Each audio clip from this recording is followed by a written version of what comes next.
hal yang kami alami juga jauh dari apa yang kami harapkan. Bahkan sadar atau tidak, suka atau tidak suka, mungkin kami hari ini adalah sebuah perjalanan seorang manusia dengan sebuah perjalanan dengan akumulasi kehidupan masa lalu yang membuat kami sulit dan penuh dengan penyesalan, sulit kami terima ya Tuhan. Namun apapun yang terjadi Tuhan, hari ini kalau kami ada sebagaimana kami ada, semua karena rahmat Tuhan dan kasih Tuhan yang menuntun setiap langkah kehidupan kami dari hari, minggu, bulan, dan tahun.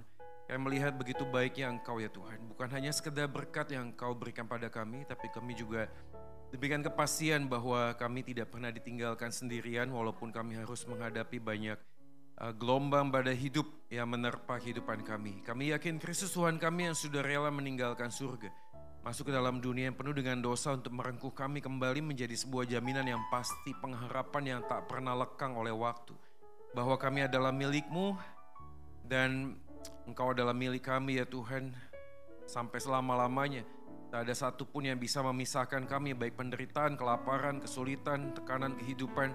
Tak ada satu hal pun yang bisa memisahkan kami dari kasih Allah di dalam Kristus Tuhan kami. Kami sangat mengucap syukur Tuhan buat penebusan dosa di atas kayu salib yang menjadikan kami hari ini sebagaimana kami ada. Dan hari ini Tuhan kami juga percaya bahwa bukti kasih Tuhan bukan hanya sekedar dinyatakan di atas bukit Kalvari, tetapi juga melalui firman yang Engkau ingin sampaikan kepada kami. Dan kami rindu Tuhan Engkau berbicara kepada kami, karena kami tidak mampu berjalan di tengah-tengah dunia yang gelap, yang bising, yang penuh dengan tuntutan sana dan sini.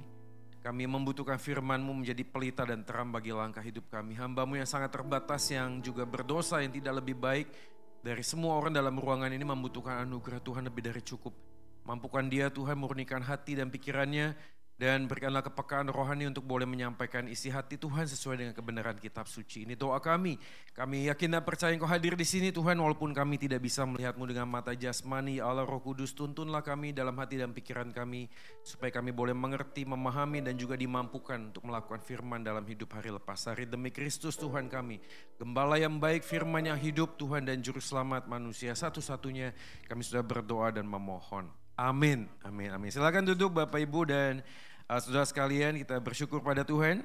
Hari ini bisa bersama-sama bersekutu dan memuji Tuhan. Mari kita langsung saja membuka kitab kita dari Yesaya pasal yang ke-43. Yesaya 43 ayat 1 sampai dengan ayatnya yang ke-7. Yesaya 43 ayat 1 sampai dengan 7. Oke, kita akan membacanya saling bertanggapan ya saudara sekalian. Nanti saya akan memulai ayat 1 dan Bapak Ibu Saudara sekalian bisa meresponi di ayat 2. Demikian selanjutnya hingga ayatnya yang ke-7. Oke, saya akan mulai dari ayat yang pertama. Demikianlah firman Tuhan Yesaya 43 ayat yang pertama. Tetapi sekarang beginilah firman Tuhan yang menciptakan engkau, hai Yakub, yang membentuk engkau, hai Israel. Janganlah takut sebab aku telah menebus engkau, aku telah memanggil engkau dengan namamu, engkau ini kepunyaanku. Oke, sama-sama ya. Oke.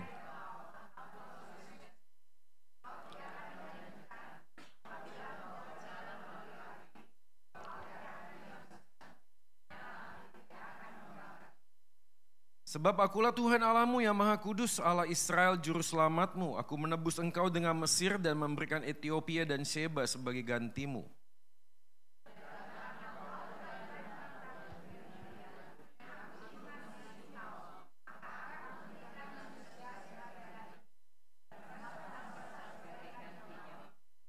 Janganlah takut sebab aku ini menyertai engkau, aku akan mendatangkan anak cucumu dari timur dan aku akan menghimpun engkau dari barat.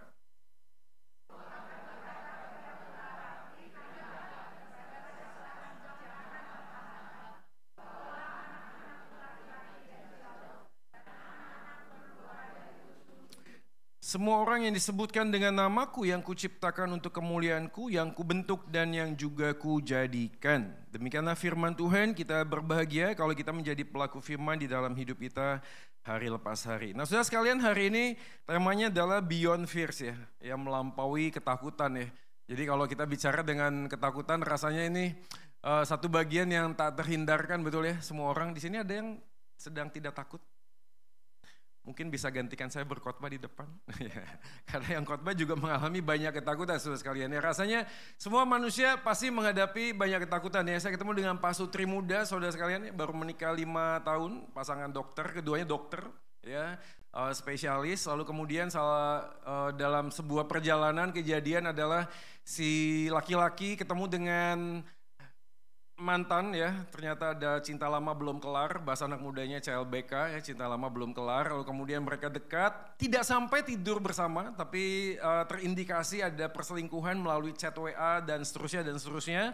Lalu kemudian si istri merasa dibohongi dan dia hampir mau minggat, ya, dia bilang sama saya, Kak Jo, saya sudah gak tahan lagi, ya, dan begini dan begitu dan seterusnya, saya mau kembali ke rumah mama saya dan kita mau akhiri saja pernikahan dan seterusnya. Ya, kita mencoba untuk mendampingi, berbicara, menyampaikan ini kan sudah yang lama, mungkin juga bukan sesuatu yang ya terlalu serius, cuma pertemanan karena satu tempat praktek gitu ya, kurang lebih di rumah sakitnya ya. Jadi kan nggak mungkin juga ya ketemu orang terus nggak ngeliat kan gitu ya, malah tambah aneh kan ya. Jadi kan ya lihat-lihatan kan, negor-negoran ya, hey good morning kan seperti begitu. Tapi kemudian rasa jealous itu muncul dan seterusnya. Tapi terjadilah sesuatu hal yang bagi istrinya itu sangat menyakitkan, ya. Nah, pasca kejadian itu, 3 bulan setelah kejadian itu, apakah sang istri sudah berdamai dengan kejadian itu? Tidak, sudah. Dan ini udah hampir 2 tahun dan dia masih merasa takut. Oke. Ya, nama itu PTSD ya, Post Traumatic Syndrome Disorder. Ya, biasanya ada orang tuh kalau punya sesuatu kejadian di masa lalu yang kemudian membekas dalam hatinya, lalu kemudian dia melihat sesuatu tuh susah banget ya. Ya, saya nggak tahu beberapa orang juga yang hari ini seperti ada fobia lihat kereta api karena mungkin dia punya kejadian. Ya, ada anaknya dipanggil pulang oleh Tuhan, tabrakan dan seterusnya ya, membuat orang tersebut jadi trauma melihat hal-hal tertentu. Ada banyak orang juga hari ini takut sekali dengan ekonomi ya. Ada yang saya lihat wajahnya sekarang enggak ya, jangan bahas ekonomi ya. Kayaknya semuanya wajahnya aman-aman ya ekonominya ya. Ada amin? Oh amin ya. Ya, jadi aman ya semuanya. Tapi ada banyak orang hari ini juga susah ya, takutnya adalah sudah mau mencapai tanggal-tanggal seperti ini ya. Jadi kalau seperti saya tanggal 23, 24 rasanya agak-agak pusing ya, kepala agak migrain ya, kambuh ya. Lalu kemudian banyak berdoa ya, beriman karena kantong mulai kosong ya. Ya, percaya bahwa Tuhan mencukupkan dan seterusnya. Ada beberapa orang yang mungkin hari ini kesulitan karena sudah akhir bulan.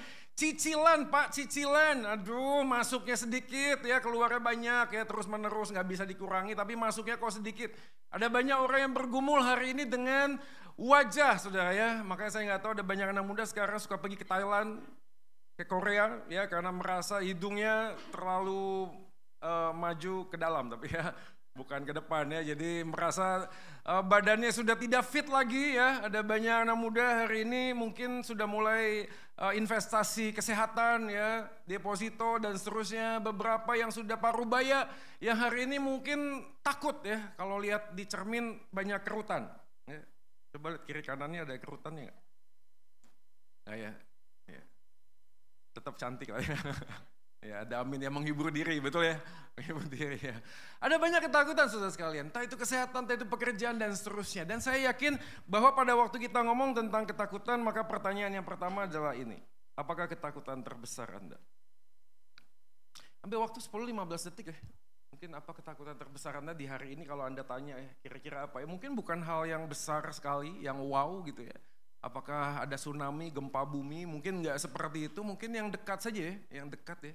Misalnya contoh sakit penyakit, ya. Anda mungkin lagi treatment, ya berharap treatmentnya will going well gitu, obat yang dikasihnya akan bagus kepada tubuh kita dan kemudian saya bisa normal kembali. Ya, mungkin hal-hal yang sangat dekat, mungkin bukan saya, tapi juga orang yang ada di sekitar saya. Mungkin suami, mungkin anak, ya kita nggak tahu. Tapi kalau kita ditanya, what is our biggest fear? Nah, saudara sekalian, waktu kita ngomong tentang ketakutan, maka bangsa Israel juga mengalami ketakutan. Kita langsung coba capture Yesaya 43. Yesaya 43 bicara tentang nubuatan bahwa Israel akan dilepaskan di next slide. Ya, perbudakan untuk kedua kalinya.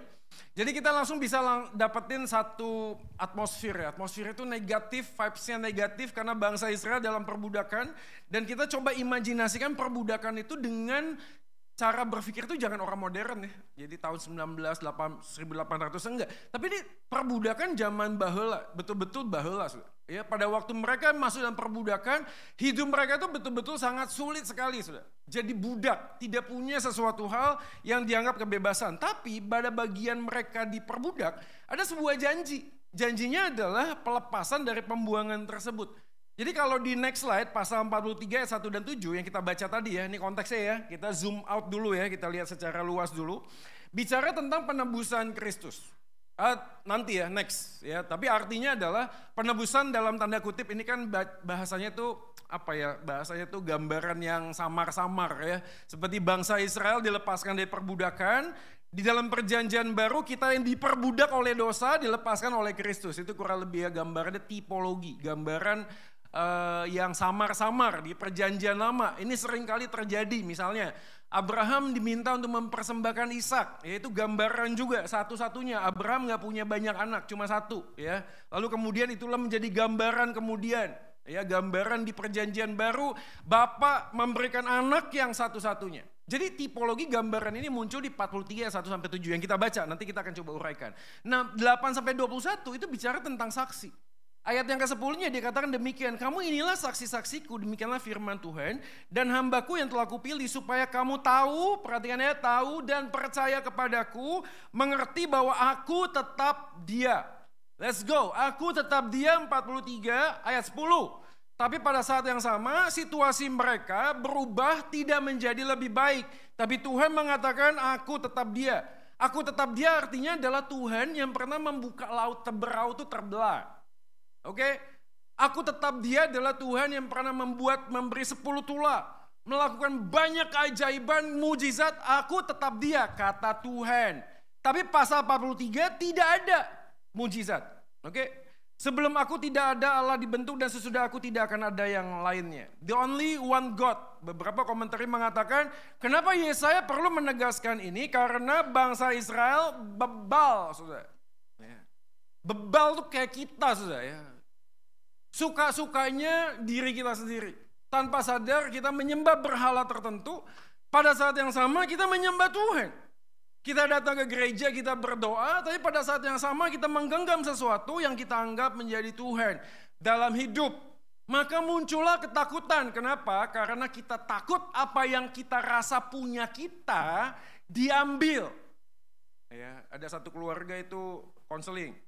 Pak, waktu papa mama masih ada, papa mama nggak bagi warisan apapun, nggak ngomong apapun, nggak ke notaris. Oke?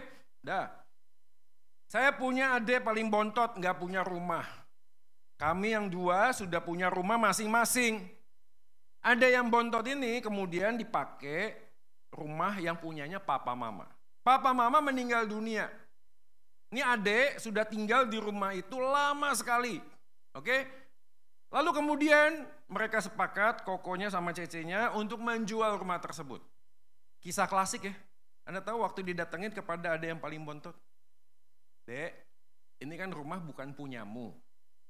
Kita sepakat untuk menjual rumah papa dan mama karena papa dan mama sudah tidak ada. Hasilnya kita bagi 3. Fair enough nggak?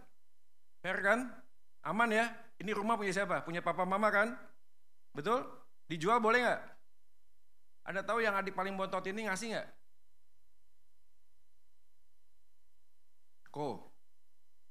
Waktu aku masuk gerbang itu rusak ya, yang ganti gerbang itu ini, ya 30 juta kok nggak tahu ya? Tembok ini waktu aku masuk jelek lihat. Siapa yang perbaiki? Aku kan lihat keramik. Kok pikir ini keramik tiba-tiba ada? Enggak aku kerja keras aku yang perbaiki. Sekarang Koko sama Cece ngomong ini rumah mau dijual. No, ini punya.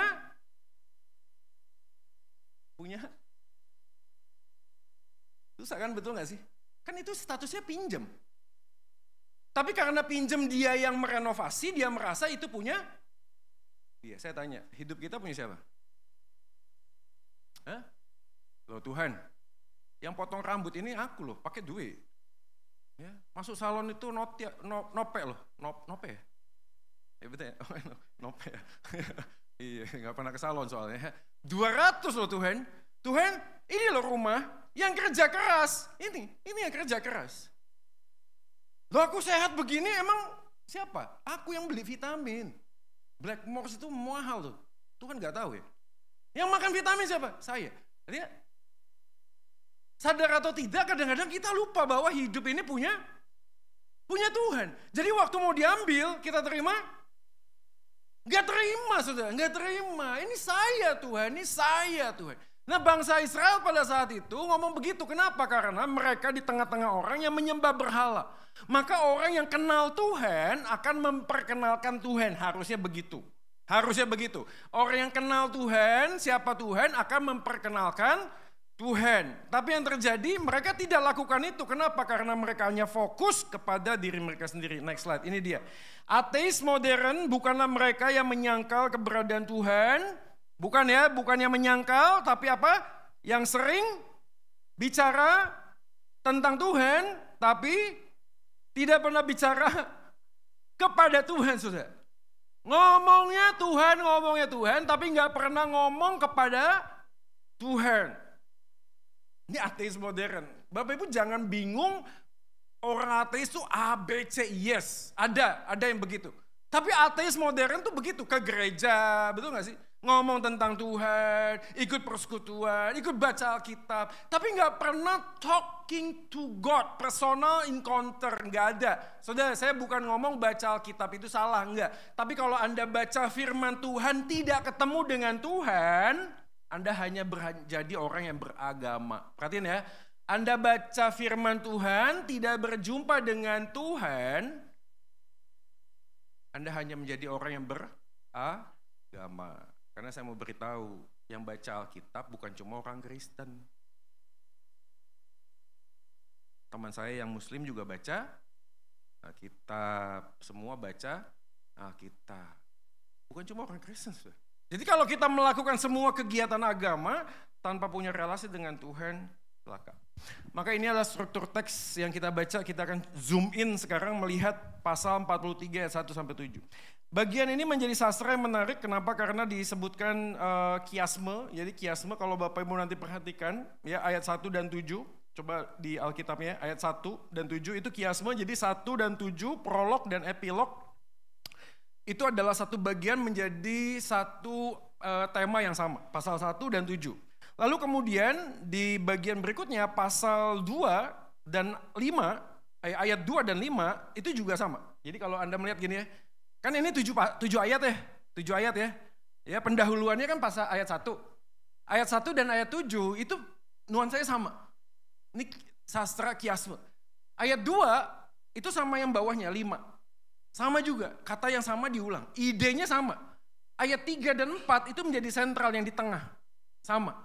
Jadi kalau kita ngelihat bagian struktur ini, kita kan coba memperhatikan kalimat yang muncul di awal, janganlah takut sebenarnya kaitannya dengan apa. Ini dia bawa firman Tuhan, poin yang pertama. Alasan untuk tidak takut adalah relasi di dalam Tuhan. Mari kita melihat ayat yang pertama. Ayat yang pertama dikatakan, tetapi sekarang beginilah firman Tuhan yang menciptakan engkau. Oke? Menciptakan engkau. Ayat 1, ayat yang ke-7, kiasma ya, yang bawahnya. Semua orang disebutkan dengan namaku yang kuciptakan dan untuk kemuliaanku yang kubentuk dan yang juga kujadikan. Ada kata menciptakan, ada kata memanggil. Ayat 1 dan ayat yang ke-7. Kalau Anda melihat bagian ini, Yesaya memberikan pesan kepada bangsa Israel, kamu sedang dalam perbudakan. Tapi ingatlah engkau bahwa engkau adalah pribadi yang kuciptakan. Lihat ya, tidak hanya diciptakan saudara, tapi juga dipanggil. Kalau hanya sekedar diciptakan, lalu ditinggalkan, itu bukan Tuhan kita.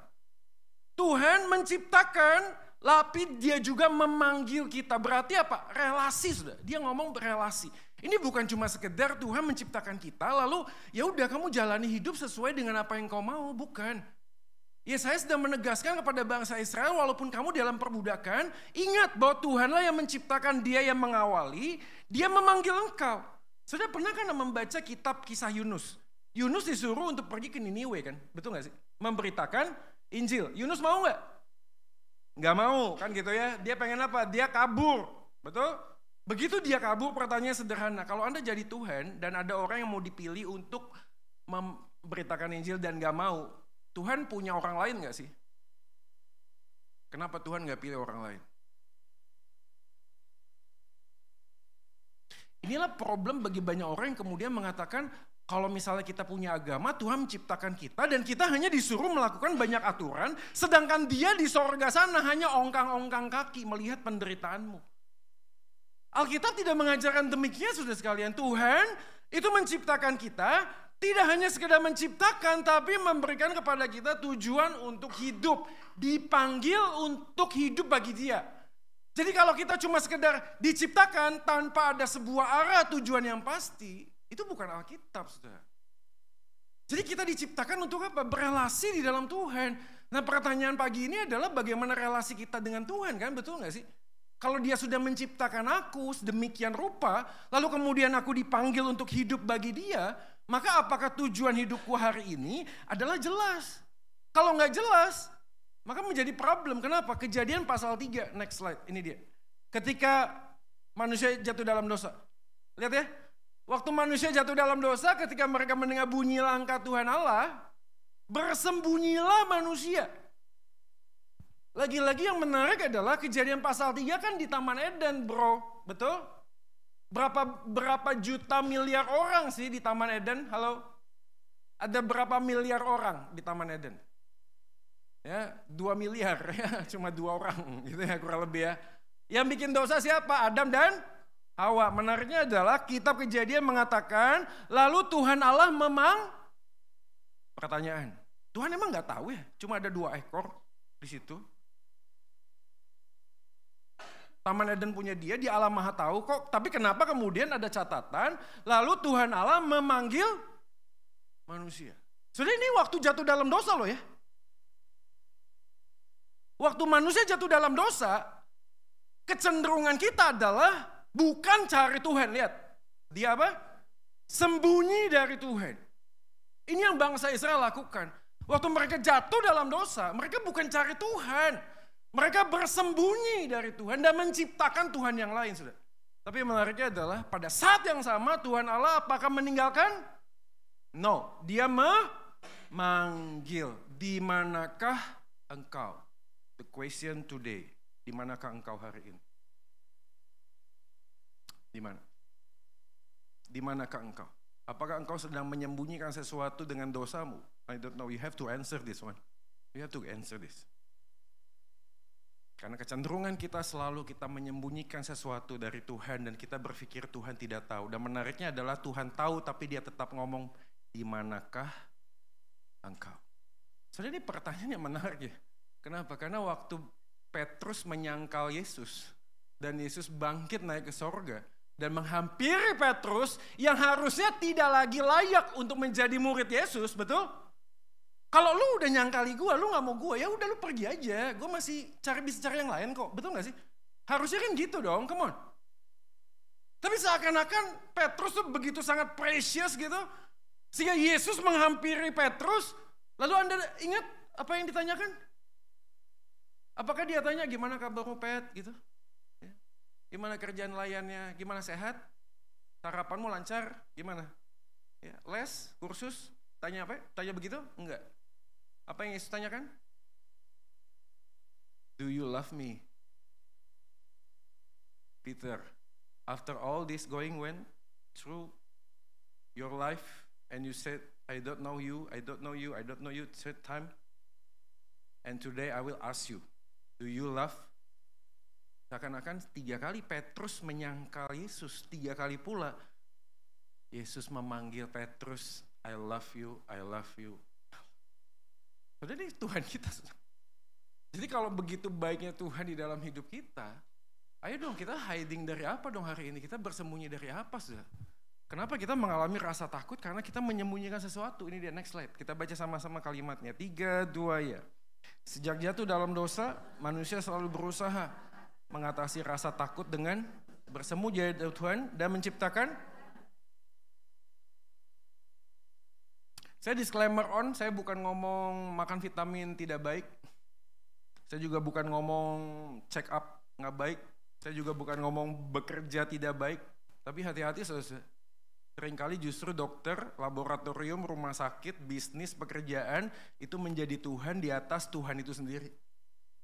Kita merasa kita bisa dan mampu mengatasi rasa takut dengan menjadikan dokter Tuhan kita, saudara. Pekerjaan Tuhan kita, saudara. Bitcoin Tuhan kita, saudara. Ya. BBCA Tuhan kita, saudara. Anda tahu? Ya. Saham-sahamnya Pak PP Tuhan kita, bisa begitu. Anak-anak muda hari ini terjebak di dalam sebuah lingkaran yang sulit sekali untuk keluar. Kenapa? Karena dia merasa aku harus saving my money, I have to work harder supaya aku bisa invest sesuatu dan masa depanku kelak bisa aman. 8 tahun pacaran, nggak menikah-menikah. Saya tanya, kalian ini bahaya loh 8 tahun pacaran. Jelas nggak sih kalian ini mau kemana gitu loh, saya tanya. Ya, iya nih Kak Joy, ini loh. Dia tunjuk pacarnya, ini loh nggak pernah diminta apa segala macam. Terus saya, bro, nunggu apa lagi? Anda tahu jawabannya? Nunggu mapan. Kalau menunggu mapan, pergi sono ke mie mapan. Oh, di Baratajaya ada no. Mie mapan. Gue nggak endorse ya, nggak ya. Ini kan soalnya direkam ya, nggak ya. Namanya aja mapan gitu loh ya. Ya, sana pergi mapan. Saya tanya, apakah standar kemapananmu? Yang muncul apa? Coba tebak, yang muncul apa? Rumah tanpa hutang, kan betul? Ya. Mobil satu untuk setiap hari, Senin ganti, Selasa satu. Saya bukan ngomong sekali lagi ya, saya bukan ngomong itu nggak penting, bukan. Tapi seringkali justru hati kita ini udah nggak jelas gitu loh. Kita menyembunyikan diri dari sebuah rasa takut, justru kita bersembunyi dari Tuhan. Semakin kita menggali dan mencari sesuatu untuk menyembunyikan diri kita dan membentengi diri kita dengan apa yang kita punya, justru ketakutan itu semakin muncul. Dan yang menariknya adalah di tahap paling nadir, paling bawah, bangsa Israel diperbudakan, kalimatnya menarik, ditanya di manakah engkau, saudara? Yesaya 43 ayat 1 dan 7 dikatakan, aku yang menciptakan, tidak hanya aku menciptakan, aku memanggil engkau. Bangsa Israel sudah lari dari Tuhan, tapi Tuhan terus berlari mendapatkan bangsa Israel ini Tuhan kita, saudara. Jadi kalau kita sadar Tuhan terus berlari mendapatkan kita, jangan lari dan menjauh dari Tuhan. Mendekatlah kepada Tuhan, begitu loh. Kenapa? Karena yang mengubah hidup kita itu bukan aturan dan hukum, bukan cinta kasih. Semakin kau dikasihi, semakin kau dicintai. Sadar kan? Petrus, ingat? Yang ketiga kalinya, do you love me more than this? Lalu kemudian Petrus ngapain? Dia menangis, dia sadar dirinya tidak layak untuk dicintai. Tapi Yesus tetap cinta. Apakah kita layak dicintai Tuhan? Enggak, saudara. Saya pun brengsek, saudara. Anda nggak tahu aja. Anda bisa interview istri sama anak-anak saya, saudara. Yang di depan ini bukan orang yang baik seperti enggak, saudara. Anda berpikir, waduh, kalau keluarga hamba Tuhan bangun pagi gitu, mari kita buka persekutuan keluarga kita dalam nama Bapa, Anak, dan Roh Kudus gitu. Lalu kita akhiri hidup kita dengan doa bersama, lalu menyanyi puji-pujian, lalu kita tidur baca firman, begitu? Enggak, saudara. Enggak. Anda coba lewat ke rumah saya. Ya, kadang-kadang ada paduan suara, drama-drama banyak, Korea, Jepang, Mandarin, semua banyak, saudara. Di rumah saya drama-drama banyak, saudara. Sama, saudara. Tidak lebih baik, tapi Yesus tetap mencintai saya. Saudara, relasi dalam Tuhan ini membuat kita sadar, ini dia. Kita baca lagi sama-sama. 1, 2 ya. Kristus datang. Supaya kita belajar.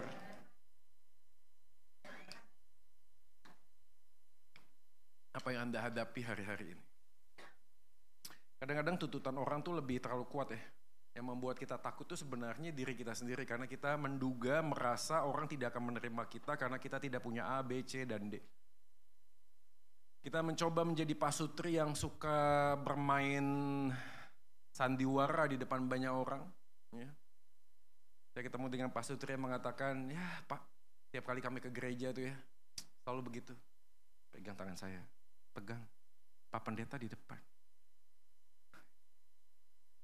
Ya. Jadi pegangan tangan tuh supaya Pak Pendeta lihat, bagus ya pasutrinya, gitu. Ya, gitu sudah. Ya, setelah sampai, waduh jangankan dipegang, jijik aku pegang kamu, gitu loh.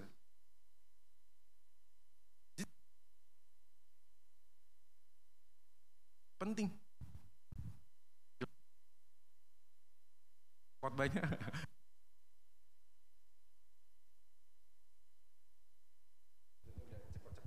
Oke, terima kasih Om. Oke, kita nggak lama-lama ya. Ini poinnya nggak banyak ya, cuma 20. Nah ini poin yang pertama. Yang kedua, ini dia. Alasan untuk tidak takut adalah janji penyertaan Tuhan. Ingat ya, 1 dan 7, lalu kemudian 2 dan 5. Kata yang sama, ide yang sama dipakai, yaitu aku menyertai engkau. Kalimatnya di ayat yang kedua dikatakan demikian saudara sekalian. Apabila engkau menyeberang melalui air, aku akan menyertai engkau. Melalui sungai-sungai engkau tidak akan dihanyutkan. Tetap apabila engkau berjalan melalui api, engkau tidak akan dihanguskan. Nyala api tidak akan membakar engkau. Anda jangan coba setelah kebaktian ini, Anda cari ya kompor gas ya, lalu kemudian Anda melangkah di kompor, bukan ya, artinya di dalam bagian ini sastra, artinya hiperbolik. Yesaya sedang menekankan begitulah penyertaan Tuhan melampaui apa yang kamu bisa pikirkan dan doakan. Begitulah penyertaan Tuhan melampaui segala sesuatu. Maka pada waktu bangsa Israel pun ada dalam titik perbudakan, penyertaan Tuhan kepada mereka tetap ada gitu saudara. Dan ini kan menjadi poin yang penting ya buat kita ya. Kenapa? Karena pada saat kita menjalani hidup, kita harus ganti mic dulu atau? Tes. Oke, ganti dulu ya. Iya. Soalnya kuasanya beda kalau pakai mic itu ya, betul ya. Urapannya beda nih. Jadi luar biasa. Terima kasih ya Om ya. Oke ya, tadi kita ngomong apa tadi? Penyertaan Tuhan ya, penyertaan Tuhan. Nah ini dia ya. Jadi pada waktu itu perhatiin ya, bangsa Israel diambil segala sesuatunya. Kehilangan bait Allah, kehilangan tanah perjanjian, dibuang ke negeri orang. Seakan-akan mereka mengatakan, Tuhan apalagi yang bisa engkau ambil dari hidupku, gak ada lagi yang bisa aku ambil. Tapi janji penyertaan Tuhan mengatakan demikian, aku tetap menyertai engkau. Ini perhatiin ya, saudara sekalian, seringkali kita terjebak penyertaan Tuhan identik sama berkat. Oke? Jadi kalau Tuhan menyertai, supposed to be gua gak sakit. Kalau Tuhan menyertai, supposed to be my work is going okay, well. Kalau Tuhan menyertai aku, harusnya semuanya akan lancar. Itulah penyertaan Tuhan. Enggak sudah, enggak begitu. Ini dia kalimatnya, kita baca sama-sama. 3, 2 ya. Dalam kedaulatannya, 1, 2, 3 ya. 1, 2, 3. Dalam kedaulatannya Tuhan bisa membiarkan kita mengalami ketakutan, tapi tak pernah meninggalkan kita.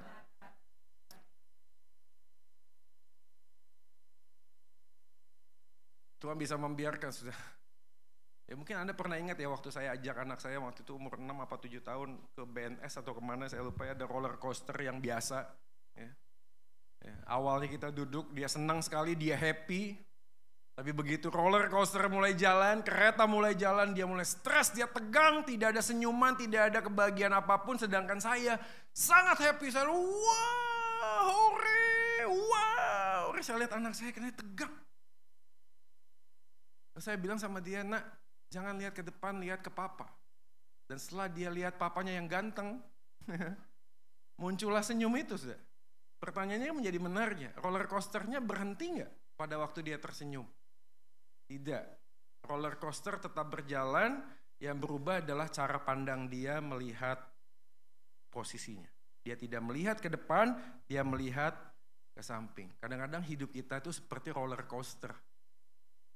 Betul gak sih? Kadang-kadang hamba Tuhan dibiarin. Dibiarin. Bulan lalu kita ke Pineng. Apa judulnya apa ya? Wisata medis. Oh ya, keren ya. Kan bukan cuma wisata kuliner ya, wisata medis ya. Karena akhir tahun lalu istri saya tiba-tiba ada benjolan di sini. Kita konsultasi ke jemaat, dia bilang ini mungkin inflamasi, oke, dikasih antibiotik A, nggak kunjung mengecil, dikasih yang paling keras juga sama. Lalu kemudian singkat cerita kita ke 3 rumah sakit di Indonesia. Dan ketiga dokter mengatakan is a tumor, paratic tumor. Dan mereka ngomong, you check my schedule, ya kapan kita operasi, ini kayaknya harus segera diangkat. Goncang sudah. Kan diagnosa yang tidak pernah terfikirkan tiba-tiba menginterupsi sudah. Gak cerita akhirnya kita putuskan setelah ngomong A, B, C, udah deh jangan di Indo. Ini maaf ya, saya mau disclaimer juga, banyak dokter yang bagus di Indo ya. Banyak dokter yang bagus di Indo.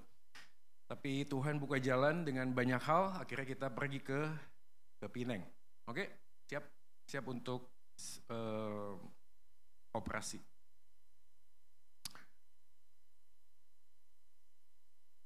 Nunggu hasil diagnosa itu menyenangkan gak sih? Pernah ada yang punya pengalaman ya sih? Saya duduk sama istri saya. Gimana kalau gini? Ya ginilah. Gimana kalau gitu? Ya gitulah. Ya gini. Ya ginilah, ya gitu-gitulah. Gimana ya mencoba memastikan bahwa Tuhan tuh menyertai saya, tapi apa yang saya terima tidak seperti apa yang saya harapkan. Udah kadang-kadang penyertaan Tuhan identik sama berkat, sama sehat, sama everything going well.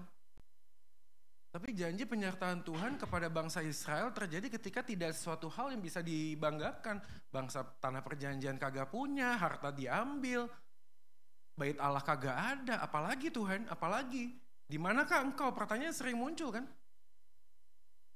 Tapi dari bagian itu muncullah kalimatnya, di dalam kedaulatannya Tuhan bisa membiarkan kita mengalami roller coaster. Tapi dalam perjalanan itu saya menemukan damai sejahtera bersama dengan istri. Karena saya tahu kondisi situasi apapun tidak merubah status saya sebagai anaknya di hadapan dia. Dan itu membuat saya punya kekuatan ini. Next slide, kita baca lagi sama-sama 3, 2 ya. Kemenangan kita terhadap rasa takut bukanlah dengan menghilangkan perasaan takut itu, tapi menguasai rasa takut itu dengan kekuatan Injil Kristus. Saudara, apa yang kita hadapi hari ini, jangan coba untuk menghilangkan Tuhan, aku masih merasa takut. Jangan coba untuk menghilangkan rasa takut itu. Beyond fears, lampaui rasa takut itu dengan kekuatan Tuhan. Apapun yang terjadi dalam hidupku, engkau bisa membiarkan, tapi engkau tidak pernah meninggalkan aku. Kekuatanku hari ini menjalani kehidupan ini bukan karena apa yang aku bisa lakukan, tapi apa yang Yesus sudah kerjakan di atas kayu salib. Dan apa yang Yesus sudah kerjakan sudah melampaui segala sesuatu yang membuat aku punya kepastian dan jaminan bahwa tangannya tak pernah lepaskan aku sedetik pun. Saudara, ketakutan terbesar kita itu bukan besar kecilnya masalah, bukan. Ketakutan terbesar kita adalah dengan siapa kita menghadapi masalah, betul gak sih? Masalah selalu akan ada. Tapi selalu kita sadar ketika ada orang, ada Tuhan yang menyertai kita tahu oke, gak apa-apa, ada masalah. Tapi aku tidak pernah sendirian menjalani masalah. Jadi ini menjadi satu penghiburan terbesar kita ya, karena alasan yang ketiga ini dia. Alasan untuk tidak takut dalam Tuhan adalah identitas diri di dalam Tuhan. Ayat 3, aku menebus engkau, aku memberikan manusia sebagai gantimu. Ingat ya tadi ya, 1, 7 gitu ya, 2, 5, 3, 4 ini sentralnya sudah. Seakan-akan Yesaya itu ingin menekankan kepada bangsa Israel, bukan hanya sekadar penyertaan, bukan sekadar menciptakan dan memanggil, no. Tapi aku redeem you, aku menebus engkau, bayar. Dan gambaran tipologi perjanjian lama muncul, aku memberikan manusia sebagai gantimu. Seakan-akan Yesaya ingin mengatakan bahwa Yesus akan datang, Mesias akan datang, mati di atas kayu salib untuk memastikan siapa engkau di hadapan Tuhan. Ingat yang pertama tadi, kalau saya tanya kepada Anda, di manakah engkau, maka Anda harus menjawab, sudah. Anda harus menjawab, sudah. Anda gak bisa hidup begini-begini terus, sudah. Gak bisa. Mau sampai kapan Anda berpikir bahwa udah deh, kita hidup sebagai suami istri gini-gini aja. Lalu Anda tidak pernah membuat rekonsiliasi, mengampuni, saling mendoakan, dan Anda berpikir everything akan fine-fine aja. No, saudara. Itu sebenarnya benalu, saudara. Dosa itu ketika Anda simpan sebagai benalu, saudara. Sadar atau tidak, yang kehilangan adalah damai sejahtera. Anda ilfilnya bukan sama manusia, ilfilnya sama Tuhan. Dalam hati kecil Anda mengatakan ada Tuhan, tapi hati kecil Anda mengatakan no. Ada Tuhan, gak ada Tuhan, hidup gua begini saja. Dan itu yang saya alami dulu. Sama aja Tuhan, sama saja lah. Saya ke gereja, gak gereja, doa gak doa, baca Alkitab gak baca Alkitab. Hidup saya begini saja. Kenapa begitu? Karena identitas saya gak jelas. Identitas saya gak jelas. Saudara, kalau Anda pergi ke luar negeri itu kan pakai paspor ya. Paspor itu menunjukkan identitas Anda kan. Tuh sih. Masih ingat gak sih cerita yang waktu saya bawa istri saya gak usah ke luar negeri lah, ke Bandung, masih ingat sih? Yang makan, ngantri makan, jadi ke sebuah rumah makan, oke, kita order, nanti dipanggil. Lalu saya pergi keluar kan, saya ngobrol sama orang di luar, karena orang Bandung kan, saya ngomong bahasa Bandung, istri saya bukan orang Bandung. Dan di situ sama anak saya. Saya lama di luar, begitu masuk saya bilang loh makanannya belum ada. Istri saya udah gak enak mukanya. Iya nih lama banget, itu loh baru datang belakangan udah dapat makanannya. Nah, saya datang sama tantenya, tante kita udah order duluan, itu meja sana udah dapat, kita kok belum. Tantenya panggil karyawan, Kang, Kadio Kang, bahasanya ya, kalau si Mas ya. Ini nomor segini kenapa tadi belum dipanggil, kok gak ada makanannya belum. Si karyawannya protes, dia ngomong, udah dipanggil, pakai bahasa Sunda tapi. Atos kita tadi dipanggil, gegerowokan orang mah gitu, teriak-teriak gitu. Tanya, Kang, kumahan manggilnya? 3 hiji gitu. Kurang gak teriakan, maksudnya. Jadi si Akang itu dari depan, 3 hiji. Ini sampai kiamat aja istri saya gak akan pernah ngerti gitu loh. Kang gini loh, yang datang ke sini bukan cuma orang Sunda kan gitu ya. Istri saya bukan orang Sunda, Akang mau teriak 3 hiji sampai kiamat. Kita gak makan-makan Kang. Itu identitas 3 hiji. 3 hiji itu bahasa identitas. Orang Sunda, betul? Orang Sunda ngerti bahasa Sunda. Betul? Warga surgawi ngerti bahasa surgawi. Kalau Anda tidak jelas identitasnya, Anda gak akan ngerti bahasa surga itu seperti apa. Anda tahu bahasa surga? Bahasa surga adalah begini, penderitaan selalu punya tujuan. Penderitaan tidak selalu jelek. Penderitaan tidak selalu salah. Ketakutan adalah bagian dari iman kita untuk semakin bersandar pada Tuhan. Itu bahasa surga. Sudah. Kalau identitasnya gak jelas, kita akan terus menolak ketakutan dengan cara apa? Mencari sesuatu untuk membuat saya tidak takut. Ini dia. Di 2 kali next slide. Sekali lagi. Yuk, ini dia. Ketakutan dapat menjadi sarana yang Tuhan pakai untuk membentuk kita makin bersandar pada Tuhan. Karena sejatinya semakin dewasa kerohanian seorang anak, semakin bersandar anak itu pada Tuhan. Lihat ya, berbanding terbalik pada waktu kita ngomong dewasa secara jasmani. Ngerti gak maksudnya? Kita nangkepnya anak kalau sudah dewasa semakin pergi menjauh dari orang tua, betul? Betul gak sih? Kalau secara lahiriah kan begitu ya.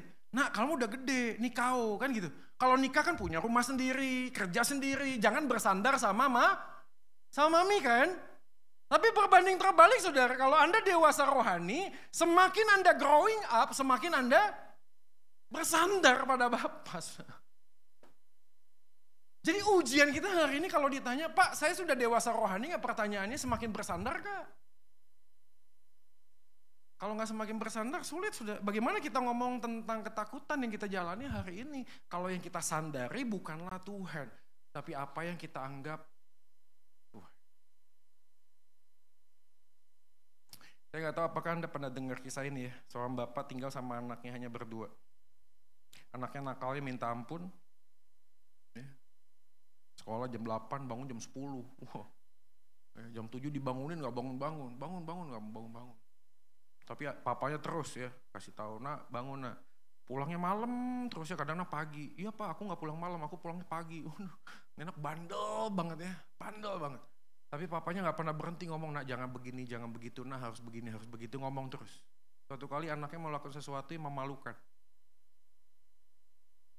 Lalu sang papa menghampiri anak ini di kamar dan bilang begini, nak papa sudah ngomong sama kamu berulang kali, kamu gak dengar. Dan kamu melakukan pelanggaran yang seperti ini. Mulai besok, apapun yang kamu lakukan, I will keep silence. Saya gak akan ngomong, respon, ngapain, saya akan diam saja. Masih ingat cerita ini? Bener, keesokan paginya biasanya dibangunin, gak dibangunin. Dia turun ke bawah, ada papanya, good morning pak, papanya gak jawab. Pulang malam biasanya dicerewetin, kamu pulang malam dari mana kemana? Hari ini enggak ketemu papanya. Papanya diam aja. Hari demi hari, minggu demi minggu berjalan, anaknya ngerasa gak enak ya. Ini rumah apa kuburan ya? Ada orangnya gak ada suaranya, kan gitu ya. Bulan demi bulan ngomong, good morning pak. Aduh, kok gak enak ya? Udah ya. Saya tahu deh, kalau gitu supaya papa saya bisa ngomong, saya akan sekolah besok. Gokil, anaknya nggak dibangunin, bangun. Dia berharap pagi-pagi dia bangun pakai seragam. Good morning Pak, lihat aku mau sekolah. Dikira papanya bakal ngomong, wah good job nah, akhirnya kamu bertobat juga gitu. Enggak, papanya diem. Pulang biasanya kelayapan, sekarang enggak. Sore-sore dia bilang, Pak aku udah di rumah nih sekarang Pak, aku lagi belajar. Nggak dijawab, diem. Wah dia mikir dong, waduh ini udah bulan-bulan begini kok papa masih nggak ngomong-ngomong nih. Oh, wah. Suatu kali biasanya kalau sekolah kan ada UTS ya, tahu UTS ya? Ujian tidak serius. Enggak, itu bahasa anak muda ya, UTS ya, ujian tengah semester kan gitu ya. Wah saya mau belajar dengan baik, kalau nilainya bagus papa pasti ngomong, oh dia belajar sudah. Belajar, hasilnya bagus, dia pulang. Pak lihat Pak, hasilnya bagus. Papanya diam aja. Aduh tambah gelisah nih. Gimana ya supaya papa bisa ngomong, waduh ada satu kali kesempatan, UAS. Tahu ya, ujian agak serius ya. Kalau tadi tidak, yang ini agak ya, enggak, ini bahasa anak-anak muda ya. Ujian akhir semester, saya belajar mati-matian, dia belajar sudah. Dan singkat cerita, betul sudah. Dia dapat nilai bagus, yang terfikir bagi dia akan cepat pulang, sampai rumah, cari papanya, kasih tunjuk supaya papa bisa ngomong. Ngomong. Dan si anak meneteskan air mata. Dia shaking his father body. Dia bilang, Pak, ngomong. I miss you. Saya pengen dengar suara papa. Ngomong. Lalu dia pergi ke dapur. Dia ambil sapu sudah. Dia suruh papanya pegang. Terus dia balik badan. Dia bilang, Pak, saya sudah salah.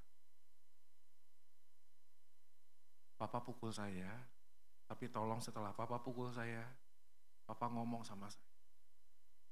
Because I miss you. Saudara, Anda jangan pikir Tuhan itu tidak bisa diam ya. Gitu? In the Bible, God is silent. Tuhan bisa diam. Tuhan bisa diam. Dan Anda tahu rasanya didiemin sama Tuhan?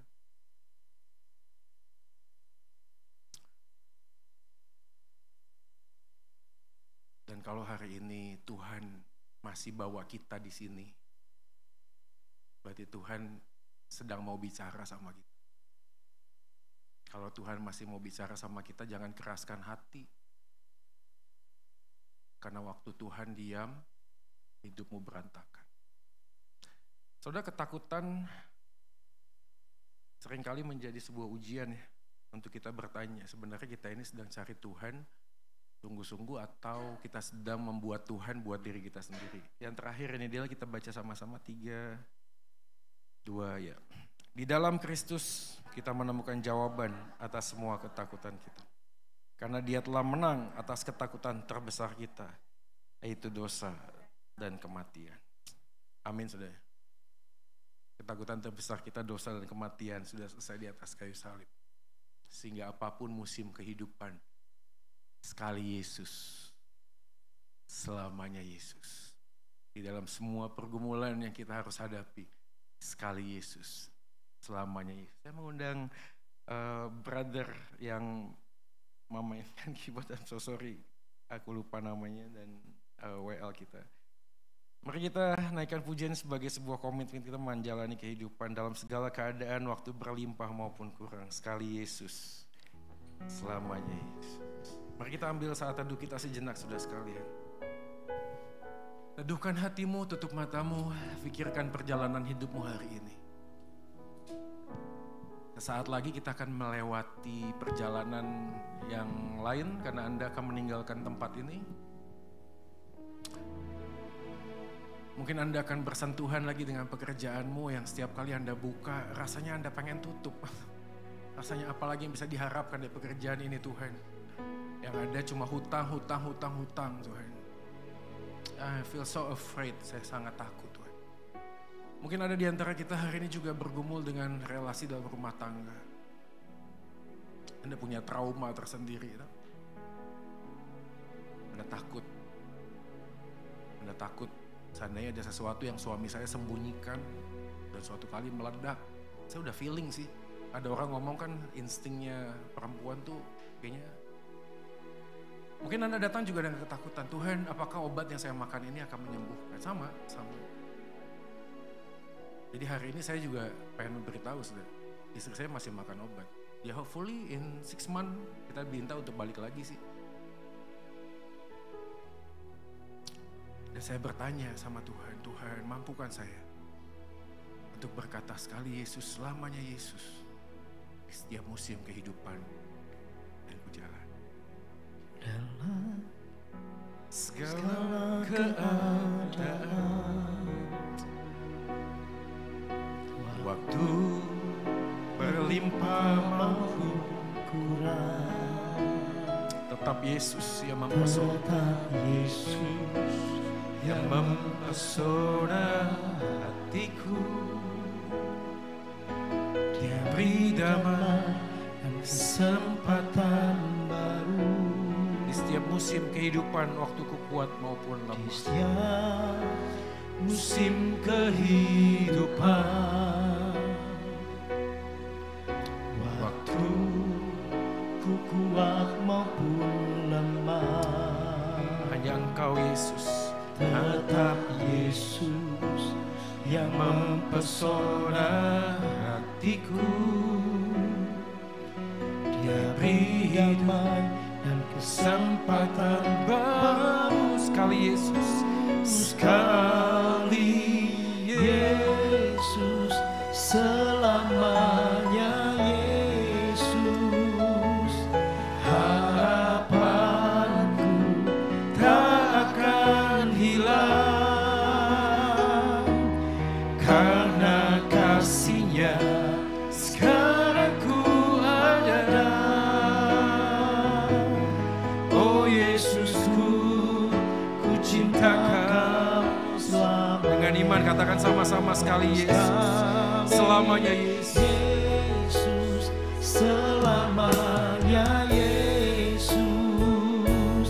Harapanku tak akan hilang karena kasih-Nya sekarang ku ada. Oh Yesusku, ku cinta Kau selamanya. Saudara sekalian, jikalau Anda yang mau didoakan secara khusus, Anda bisa taruh tangan kanan Anda di dada Anda, saya akan doakan. Puji Tuhan, Tuhan Engkau melihat beberapa saudara kami hari ini di dalam persimpangan jalan, di dalam sebuah roller coaster, kereta yang dihempaskan begitu cepat, dibiarkan. Seakan-akan kami bertanya, Tuhan di mana Engkau ketika situasi yang sulit menerpa kami. Jauh dari segala planning kami, agenda kami, sesuatu yang kami sudah saving, seketika habis. Tuhan, kami tahu Engkau bisa membiarkan tapi tidak pernah meninggalkan. Kasih Yesus begitu ajaib. Alkitab mencatat tidak ada satu hal pun yang bisa memisahkanku dari kasih-Mu ya Tuhan. Maka apapun yang terjadi kami yakin Kau genggam tangan kami. Ketika kami berjalan, kami tidak mampu berjalan dengan langkah yang berat, Engkau menggendong kami. Begitu besar cinta kasih-Mu. Hari ini hamba berdoa buat saudara yang menaruh tangannya di dada. Hamba tidak tahu apa yang mereka alami hari ini. Namun hamba tahu satu, Engkau mendengar setiap doa. Dan hari ini Engkau menyendengkan telinga-Mu atas setiap doa kami. Peluk dan rangkul kami Tuhan, jangan tinggalkan. Genggam kami ya Tuhan. Jangan pernah lepaskan. Terima kasih Tuhan Yesus, Engkau begitu baik. Tuntun langkah kami berjalan. Satu hal yang Engkau inginkan adalah kami tidak bersembunyi lagi dari Tuhan. Maka jikalau hari ini Engkau melihat kami saat ini sedang bersembunyi dengan menciptakan sesuatu yang lain, kami ingin bertobat Tuhan. Ampuni dosa kami karena kami menjadikan sesuatu yang bukan Tuhan menjadi Tuhan bagi diri kami. Kami terlalu bersandar dengan apa yang kami pikir bisa membuat kami menjalani hidup ini. Dan hari ini kami mau lepaskan untuk dapat menggenggam tangan. Terima kasih Tuhan. Kami serahkan kehidupan kami ke dalam tangan. sekali Yesus, selamanya Yesus. Setiap musim kehidupan, Engkau tetap mempesona hidup. Dalam segala keadaan